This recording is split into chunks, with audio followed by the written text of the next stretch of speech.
Hello friends, this is Khyati and welcome to my channel Khyati's Voiceosity।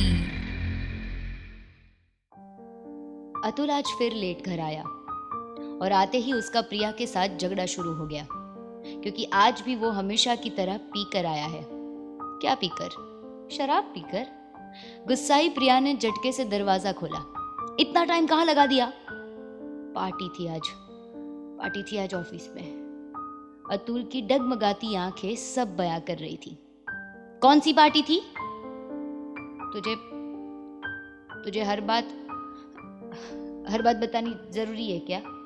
लड़खड़ाते से शब्द अतुल के मुंह में ही लड़खड़ाने लगे। हाँ, बीवी हूं तुम्हारी, पूछूंगी और तुम्हें बताना पड़ेगा, समझे तुम? जबान लड़ाती है यू बिच। और इस बेमिसाल गाली के साथ ही एक जनजनाता हुआ चाटा प्रिया के गाल पर पड़ा और उस गाली को सुनकर प्रिया को आग सी लग गई। मैं गाली सुनने वाली लड़की नहीं हूं, कुत्ते, कमीने, हरामजादे। अब दोनों को कुत्ते और कुतिया की संज्ञा मिल चुकी थी, लेकिन लड़ रहे थे वो ठीक चूहे और बिल्ली की तरह। जुबान की गर्मी कुछ और बढ़ी तो हाथापाई पर बात आ गई। कुछ थप्पड़ प्रिया को लगे तो वहीं प्रिया कौन सी पिटकर चुप रहने वाली थी। उसने भी लात और मुक्के चलाए। अब अतुल की शर्ट और बनियान दोनों फटकर प्रिया के हाथ में झूल रहे थे, जहां प्रिया के बालों के गुच्छे खींचकर टूटकर अतुल के हाथों में आ गए। वहीं अतुल के चेहरे पर प्रिया ने बिल्ली के पंजे जैसे निशान बना दिए। पीट पिटाकर रो धोकर दोनों सो गए। दोनों बच्चे पिंकी और टिंकू ये पूरा तमाशा देखते रहे, डरे सहमे से।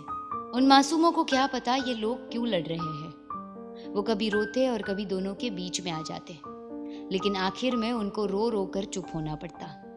बाद में वो भी सो गए। ये कोई नई बात नहीं थी। यहाँ ऐसा ड्रामा लगभग रोज होता था। पढ़े लिखे होने के बावजूद प्रिया और अतुल के रोज के झगड़े खत्म ही नहीं होते। दिन ऐसे ही गुजर रहे थे। आपस में वैसे तो बनती नहीं थी, पर समाज में थोड़ा दिखावा तो करना ही पड़ता है, एक खुशहाल पति पत्नी होने का।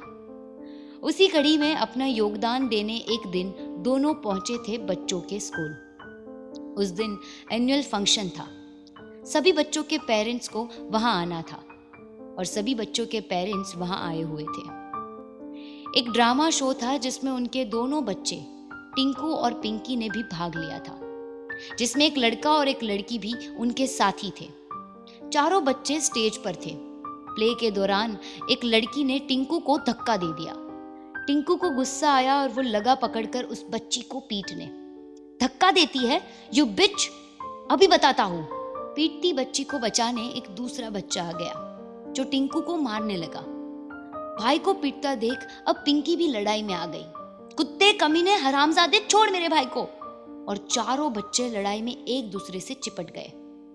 कुछ सेकंडों में हुए इस वाक्य में जब तक टीचर्स बीच बचाव करवाते, तब तक सारे स्कूल में लाउड स्पीकर्स पर ये गालियां लोगों के कानों तक पहुंच चुकी थी। सब लोग हैरान थे। लोग बच्चों के मुंह से ऐसी गंदी गालियां सुनकर सक हो गए थे।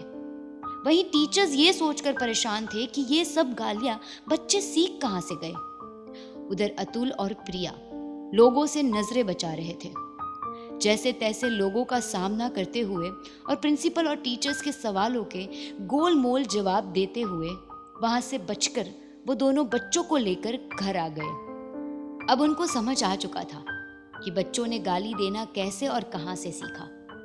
उनके झगड़ों का कितना गंदा असर बच्चों पर हो रहा था, इसका एहसास आज उनको हो गया। उस दिन से दोनों ने फैसला किया कि वो बच्चों के आगे कभी नहीं लड़ेंगे। आपसी मुद्दों को आपस में बात करके सुलझा लेंगे और एक अच्छी मिसाल बच्चों के सामने पेश करेंगे। दोस्तों, उम्मीद करती हूँ कि आप अपने बच्चों को सही परवरिश दे रहे होंगे, या यूं कहूँ कि आपके बच्चों को सही परवरिश मिल रही होगी। क्योंकि कभी कभी हमारे झगड़े, हमारी बोली हुई बातें उन्हें वो सिखा देती है जो शायद उन्हें कभी नहीं सीखना चाहिए। उम्मीद करती हूँ कि आप झगड़ा नहीं करेंगे। उम्मीद करती हूँ कि आपके झगड़े से आपके बच्चे कुछ गलत नहीं सीखेंगे। परवरिश अच्छी मिलेगी उनको। इसी उम्मीद के साथ अब मैं आपसे जुदा होती हूँ। मिलूंगी फिर आपको मेरी चटपटी बातों के साथ, चटपटी कहानियों के साथ, और वो भी मेरे चटपटे अंदाज में। Only and only on Khyati's voice society.